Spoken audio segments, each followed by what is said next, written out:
Welcome everyone to this channel where I will be sharing episode reviews of that 1960s television show that I enjoy so much, Lost in Space. I encourage you to like and subscribe so that you don't miss each new installment as I work my way through all 83 episodes of this wonderful series. Up next, Season 1, Episode 20, War of the Robots. While coming back from a fishing expedition, Will discovers an abandoned robot. Against the stern advice of the Robinsons' robot, Will repairs and activates him. Once fully powered, this alien robot gains the confidence of the Robinsons, renders them defenseless, and plans to hand them over to his alien leader for use in their experiments. I should love this episode. After all, it's got robots. What's not to love? I still watch Lost in Space with the same wonder and excitement of a 6-year-old growing up in the 60s, so yup, robots should be a good one. I always watch Lost in Space in order and work my way through the series rather slowly. Over time, I begin to forget things and sometimes find myself pleasantly surprised by enjoying an episode more than I remembered. Then there are times when I expect to enjoy an episode quite a lot, and it turns out to be not quite as much fun as I recall. In the case of War of the Robots, it is unfortunately the latter. Now, to be clear, I'm always happy to see this one come up in the rotation, as this is still a very fun episode. Maybe just not as much fun as I tend to remember. More on why that is later, but for now, on to our story. Smith, Will, and the robot are out fishing for that evening's dinner. Somewhat comically, contrary to all of his boasting, Smith is the only one who has not caught anything. Will and the robot gather up their catches of the day and begin to head back to the Jupiter as well. Along the way, the robot senses danger. He flails his arms in alert and says that his sensors cannot accept the possibility of its existence. Will backs away looking around before bumping in to that danger, an old abandoned robot.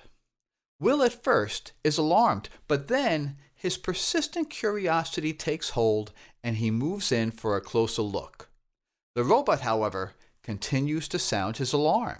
He cautions that this machine is not a robot, but a robbotoid, and Will should touch nothing. The impetuous Will, however, wonders if the robbotoid will activate if he reconnects a loose retrostat wire. After doing so, the robbotoid remains silent, and the robot declares that, "In this instance, failure may be considered success." Thanks a lot. With that, Will and the robot continue their journey back to the Jupiter.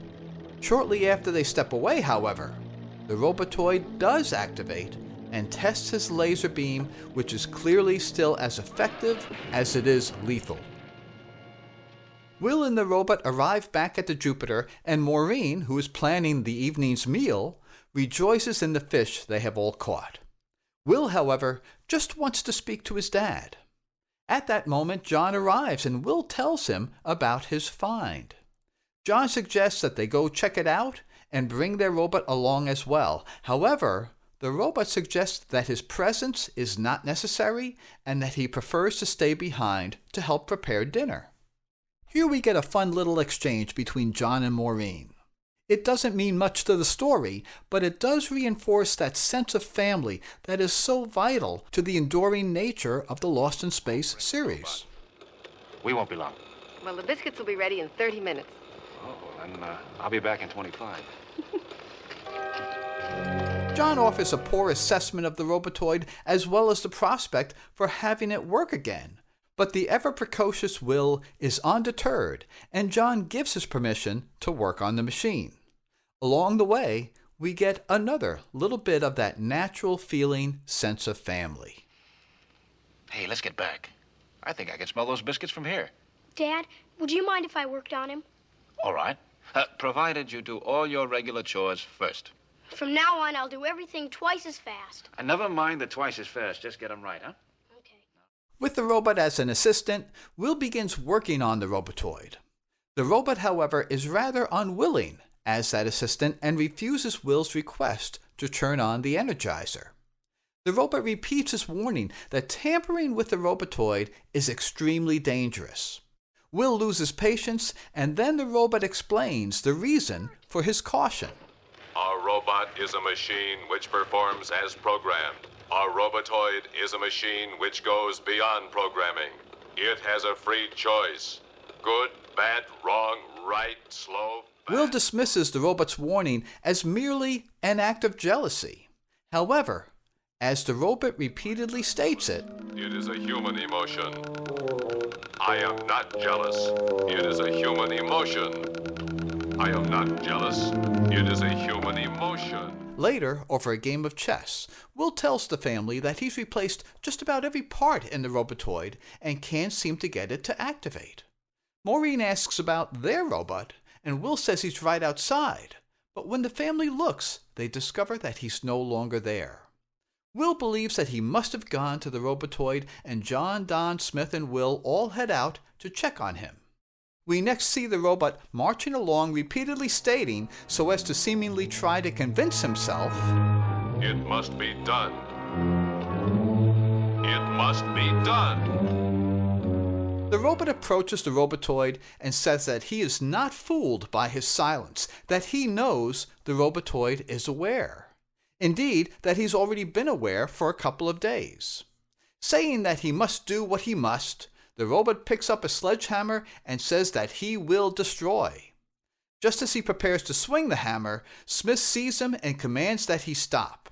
Smith demands an explanation, but the robot refuses to offer one. Smith threatens to remove his power pack, but John steps in, saying that they won't learn anything that way. Don begins to question the robot, asking why he would want to harm the robotoid. The robot struggles to come up with a response other than he simply doesn't like it. With that, John decides that it's getting late and they should all head back to the ship. Only after it's stated as a firm order, the robot agrees to return to the Jupiter with them. Once everyone steps away, the robotoid activates and uses his laser to destroy the sledgehammer now lying on the ground.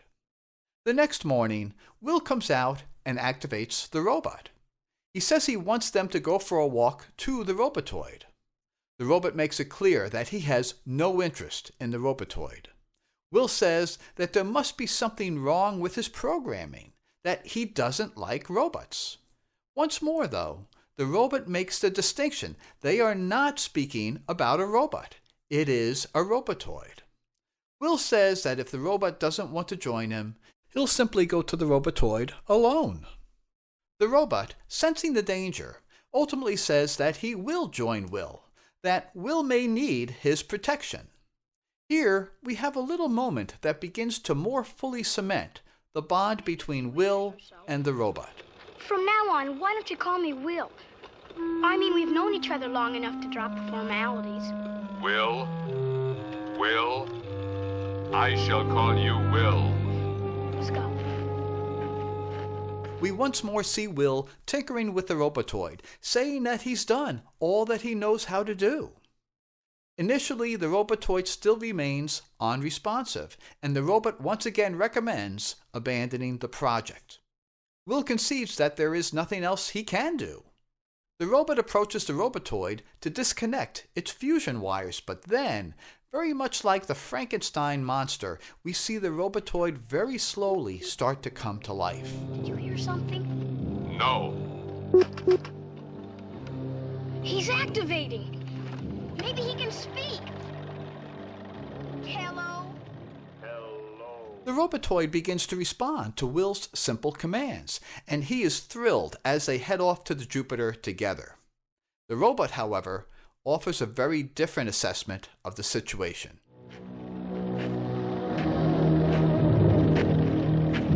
Bad. Very bad. Back at the Jupiter, Smith and Will are feeding information into the robotoid and marvel at its ability to absorb it all so quickly. Smith is completely enamored with the robotoid and makes some unflattering comparisons to their robot. Will, however, chastises Smith for the comment.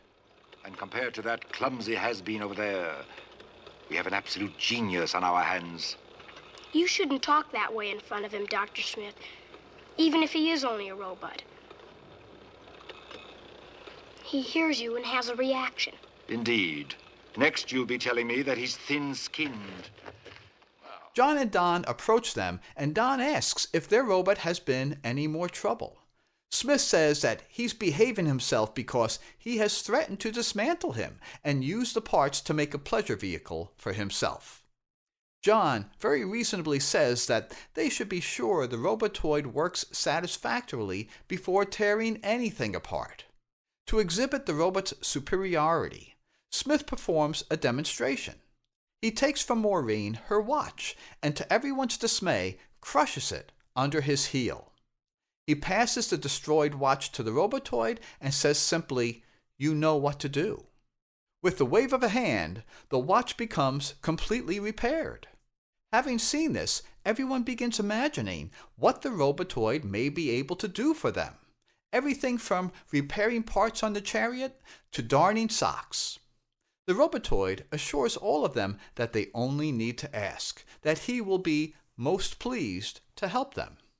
It is at this moment that Will notices the robot arriving with a pail of vegetables from the garden, likewise claiming that he is pleased to help them all. That evening, we see the robotoid walking alone outside. He's carrying a small device that allows him to communicate with his former owner. That alien says that they thought he had been lost, but the robotoid says that a small Earth boy has brought him back to full power. The alien expresses interest in the humans as subjects for their experiments. The robotoid indicates that he has already worked to gain their confidence and will soon be able to subjugate them all. Back at the Jupiter, Maureen and John are looking out at the robot through the viewport. Seemingly sensing what can only be described as the robot's hurt feelings over jealousy, Maureen says she's beginning to wish Will never activated the robotoid, and after a bit of back and forth between them, John ultimately agrees. Next, we see the robotoid confronting the robot. As he says it, "It is time we talk." Proceed.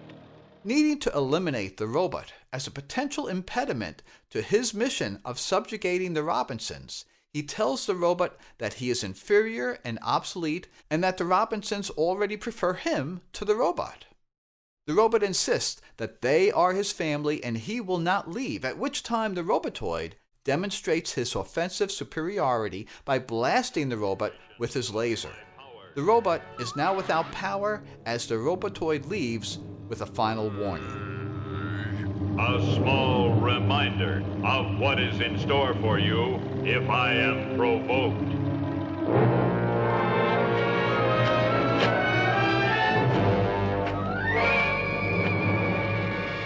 The next morning, John, Don, Smith, and Will discover the deactivated robot. Smith dismisses the matter simply as old age, but Don then notices the blast mark on the robot's chest plate. The men work to upright the robot, and the robot powers back up. John asks what happened, but the robot refuses to explain, which prompts Smith to heap some more abuse on the robot.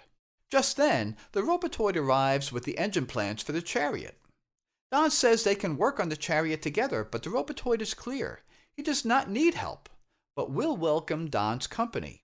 As the two march off, the robot asks if he can help anyone, but no one has any job for him, at least not one that he can do. Smith stays behind to heap even more abuse on the robot. Next we see the family gathered around the table. The robotoid asks if there's anything else he can do, but it seems he's already done anything and everything they could possibly ask, so he then walks off. Everyone begins marveling at what the robotoid has come to mean to them all. Everyone, that is, except for Will.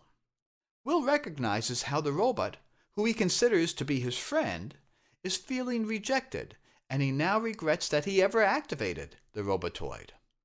Don says that the robotoid is vastly superior to the robot, but Will is quick to express his thoughts on the matter. Robbotoid's far superior to our old machine. That's not true. You ought to be ashamed of yourself saying bad things about our friend. I will, not. Don apologizes and then goes on to say that it doesn't much matter as, according to Dr. Smith, the robot has disappeared into the wilderness, feeling as though he is completely unneeded. Later that evening, there is an interesting confrontation between Will and the robotoid.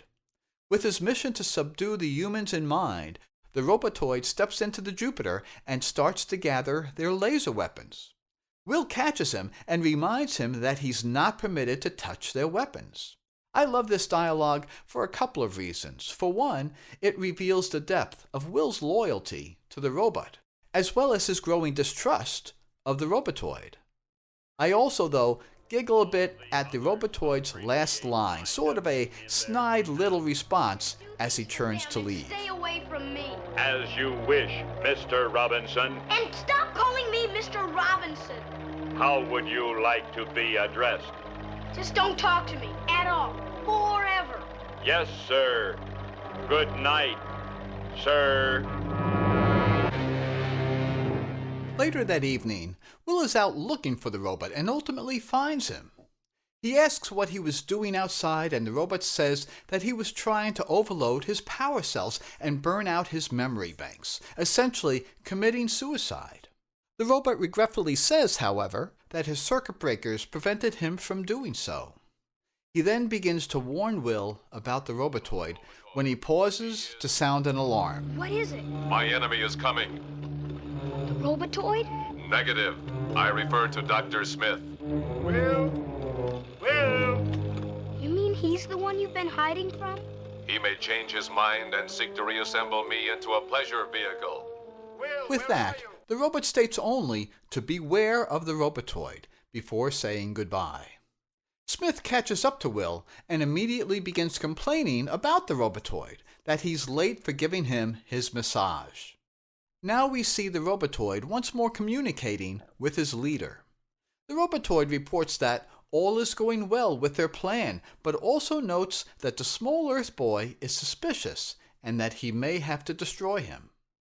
The next day, back at the Jupiter, it starts to become clear that something is wrong. John discovers that every weapon on the Jupiter 2 is gone, just as Don tells him that some vital parts to the chariot are missing. It turns out that the energy projector from the force field is also gone, along with the robotoid himself. Will feels responsible, but the family acknowledges that they were all taken in. Maureen, however, is quick to point out, not the robot. He knew something was wrong all along. With the Robinsons now essentially defenseless, the robotoid appears at the camp.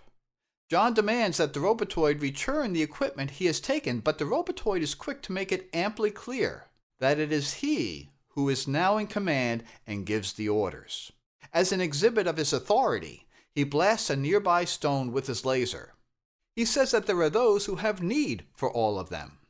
He will let them know that the Robinsons are now harmless and are ready to be taken away.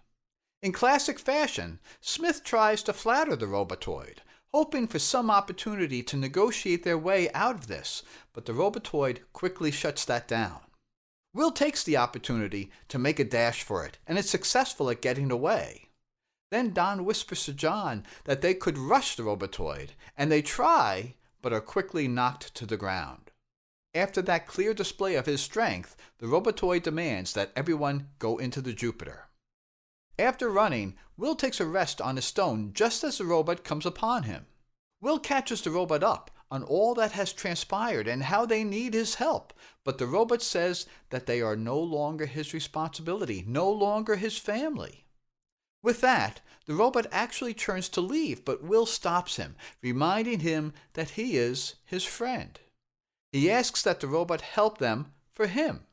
They need a plan to defeat the robotoid, but the robot reminds Will that he has not had a recharge in days and that his power is extremely low. The robot demonstrates, and Will acknowledges that the robot would have to get closer than the robotoid would ever permit. Back inside the Jupiter, John and Don mull possible strategies, none of which seem likely to be successful, while Maureen frets that Will is still out there somewhere. Just then, they see the robotoid arrive with his communication device. The robotoid tells his alien leader that he will send out a homing signal so that they can come and pick up the Earthlings. Meanwhile, Will and the robot are reviewing their own plans, hoping that the robot will be able to get close enough to the robotoid for his attack to be successful. Together, they approach the robotoid and Will says the robot made him come back. The robot explains it this way. I owe no loyalty to these Earth people. They are not of my own kind. We are alike. We must work together. Join the others, Mr. Robinson. The robot continues to suggest that he will be an ally of the robotoid. As he gradually creeps ever closer, the robotoid repeatedly warns him to stay back. Eventually, the small door in the robot's tread section opens, and what was the soil sampler from the episode Island in the Sky pops out and releases a smokescreen. The smoke is so thick that even the family by the ship can't quite see what's happening, and this allows the robot to come around behind the robotoid and avoid his laser fire. Then, at point-blank range, the robot blasts him with his electrical charge, and he defeats the robotoid. With that, the family runs out of the ship to welcome the robot back. Well, that may be true, but there's something more, too. Something that doesn't make sense. You're more than a machine. You're our friend. My computers are deeply affected. We'd like you to come back to us. I have returned. Our next scene sets up our next episode. Once again, I will withhold my comments on the scene until my review of that episode, The Magic Mirror. So a few more thoughts about War of the Robots. Typically, I start this segment by calling out an episode's negatives before getting to its positives, but I think I'll reverse that this time. There really is quite a lot here to enjoy. Number one, of course, is Robbie the Robot. Our own robot aside, Robbie is about as cool as a robot can be. I love how animated he is, all the mechanical bits visibly whirring and clicking away in his glass head. It's also cool the way his head rotates on his body. I think a good job was done casting for his voice, too. Of course, it's extra cool that both of these robots, the Robotoid and the Lost in Space robot, were created by the same individual, Robert Kinoshita. Now, beyond Robbie, there are any number of additional positives. For one, there's a lot of family warmth here. When considering why Lost in Space still has a fan base more than 60 years later, we have to say that it's more than simply a space adventure. It's more than the camp or the comedy. This show is really predicated upon the sense of family connectedness. We saw some of that early in this episode between John and Maureen, and then John and Will. Maureen making biscuits is such an innocuous topic, but the dialogue between John and Maureen, as well as later between father and son, is just so believable. Indeed, it's recognizable, and I always enjoy seeing it. That extends further to the growing relationship between Will and the robot. This friendship between Will and the robot ultimately ends up defining the entire series, and we see it take a meaningful step forward here. Up until now, the robot was very much a robot, and Will loved the robot from the very beginning. Initially, it was an outcome of Will's fascination over all things mechanical, and after all, the robot is pretty cool. During There Were Giants in the Earth, we see Will try to make an emotional connection with the robot, but the robot at that stage was not able to reciprocate. It is, however, from this point forward that this very important relationship to the series becomes a bilateral and emotional connection. There's also Smith's evolving relationship with the robot. It's always fun to hear him heap abuse on our beloved robot. Up until now, though, Smith's insults of the robot were typically an outcome of frustration, such as during Island in the Sky when he discovered that the robot was not capable of flying to Jupiter. Now, and from this time forward, Smith's criticisms of the robot tend to be simple acts of abuse, insulting comments for the sake of simply insulting, and they become a hallmark of the Smith character from this time forward. And finally, among this episode's many positives, I can't fail to call out the musical score. Some are the traditional and excellent musical cues that we all recognize from the earliest episodes, but most of it came from Herman Stein's score for The Day the Earth Stood Still, and it fits perfectly with the story that's being told here. So, War of the Robots does have a lot going for it. Unfortunately, at least for me and my tastes, these positives are weighed down by very many and meaningful negatives.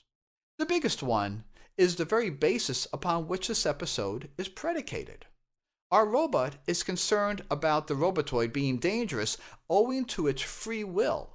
However, all throughout this episode, our robot expresses his own free will as, well, just a robot. Indeed, speaking of the evolution of the show's characters, no one takes a bigger leap forward than the robot himself. To this point, as recently as just the last episode, he was a very mechanical being. We know that later in the series, the robot takes on what can only be described as a fully human personality. That evolution not only begins here, most of the journey occurs in this one single episode. For me, I love the original iteration of the robot. I also enjoy what the robot becomes, at least for the balance of Season 1. It's a little jarring, though, to see that change happen so abruptly in just this one episode. Nonetheless, we have a new robot with us, and I will leave it to all of you to decide whether the robot is new and improved, or simply just new. It's also interesting that this episode is predicated upon Robbie being more advanced than our robot, but to my eye, our B9 robot looks far more sophisticated of the two. Once again, at least for me and my tastes. Then there's Robbie's alien boss, who is rather disappointing. We see the eyes of the actor moving underneath of what I'll describe as the wolf mask. The problem, of course, is that his mouth is not animated in any way. Ultimately, this was a special effect. His image was pasted into the communication device. As such, he literally could have been a hand puppet, not unlike Yoda. And an approach like that would have allowed his mouth to move with his speech. This alien would have been far more better and much more believable without much cost, but as is, he's very unsatisfying. There's no getting past the fact that we don't see his mouth move as he speaks. I also find some of his dialogue to be, well, a bit clunky. On a more positive note, it's worth calling out that it is not until now, the 20th episode of the series, that we have an alien speaking English without some sort of explanation as to how they are able to do so. Maybe most disappointing of all is the climax. It begins with some exciting moments. Robbie returns to secure the Robinsons as prisoners, Smith tries to wheel and deal on behalf of them all, and Will runs off to persuade the robot to return to camp and save the day. Some great stuff, but it's all weighed down by a rather weak confrontation between the two robots. Why would Robbie warn the robot over and over again without blasting him? Could Robbie, an advanced robotoid, really not have sensed our robot lumbering around right next to him amid a bit of smoke? I also tend to cringe a bit as the robotoid announces, "You have destroyed me." It just seems unnecessarily obtuse. And if the robot was not fully charged, it seems impossible that the much stronger robotoid could be destroyed by that weak blast. Then there's the Robinsons looking on while they were unable to see the battle through the smoke. I always feel like neither their comments nor their delivery seem very credible. And it's a shame. What starts out as a great climax to a great episode falls a bit flat. This could have been a top-shelf episode were it only to have a much stronger climax and conclusion. Before closing out this review, there are 3 general things I thought I'd call out about our robot. For one, specific to this episode, there's a very brief blooper right at the end. It occurs after the family welcomes him back. The robot rolls out of the scene to look for Dr. Smith, and if you watch the ground just as he departs, you will get a quick glimpse of his power cable dragging along behind him. We saw this power cable during a similar blooper during the episode Invaders from the Fifth Dimension. But in that instance, Bob May inside the suit was walking. In this instance, we see it occur while he is in the full suit and being pulled by cables. Second, there's a matter of where the actors look when they interact with the robot. This occurs throughout the series, but I thought I'd call it out during this episode specifically. It's generally assumed that the robot's brain is up in its glass bubble, and his eyes are the two white lights on either side of that brain. Consequently, when Jonathan, as Dr. Smith, interacts with the robot, you see him look up at his bubble to look the robot in the eye. When every other cast member interacts with the robot, however, you see very plainly that they do not look up at his eyes, but instead at the ribbed bit of glass directly over what I'll call the robot's mouth. That's because this is the glass out of which Bob May could see from inside the robot costume. On the set, Bob would read the robot's lines as they were written, and Dick Tufeld would later record those same lines, which would then be dubbed in. But because the rest of the cast could see Bob in the suit through that ribbed bit of glass, and because they were responding to him, reading the lines, they would look not up at the robot's eyes, but at Bob May's eyes through that bit of ribbed glass whenever interacting with the robot. Ultimately, this is another salute to Jonathan's professionalism, that among this very talented cast, he alone took the time to consider where he should direct his attention when interacting with the robot. One last thing, and something that I probably should have mentioned during my review of our last episode, Ghost in Space, it's amusing to consider that the robot is a lefty. To this time, he has played the guitar twice, once in Welcome Stranger and again in Ghost in Space. Both of those times, the guitar is hanging from him in such a way as to indicate being left-handed. It's unclear whether or not Bob May was left-handed, but without question, the robot was. So how do I grade and rank this episode? That's a hard question. Its problems are many, and many of those problems are substantial, especially a conclusion that is rather disappointing. And that's a shame, as there really is so much to love about War of the Robots, especially Robbie the Robot along with our own B9 robot. The story offers up meaningful drama and suspense, and there are even a few smiles sprinkled about. Those negatives, however, especially that weak conclusion, really do weigh on my enjoyment of this episode. So for me, I grade War of the Robots as a B+. From a grading perspective, that has it tied with The Oasis and Ghost in Space for my lowest grade of the series so far. I rank it as 25th for the season and 45th for the entire series, just nudging out those other B+ episodes. To be clear, that's not a bad grade or ranking. It's more of a reflection of how much I enjoy so many of the other episodes across the very strong Season 1 as well as the rest of the series. So with that, let me give the final word to our robot and to Dr. Smith. You may apply more effort, Dr. Smith. My skin is not sensitive. That's what you say. If you would like to see the full Lost in Space series, it presently airs for free on METV. You can also still pick up Lost in Space on DVD. Walmart currently sells a box set that includes some wonderful extras, and it's available at a very modest cost. Better still, pick up Lost in Space on Blu-ray. That set also features a number of wonderful extras, including commentary by the cast. Like I said, I'm a fan, and for me, the Blu-ray is a must-have. I hope you enjoyed my thoughts on War of the Robots.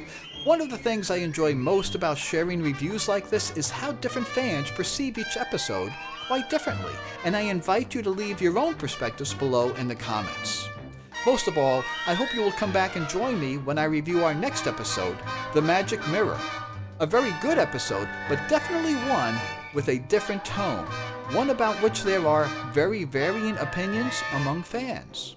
Once again, I recommend subscribing so that you don't miss each new installment. Thanks for watching.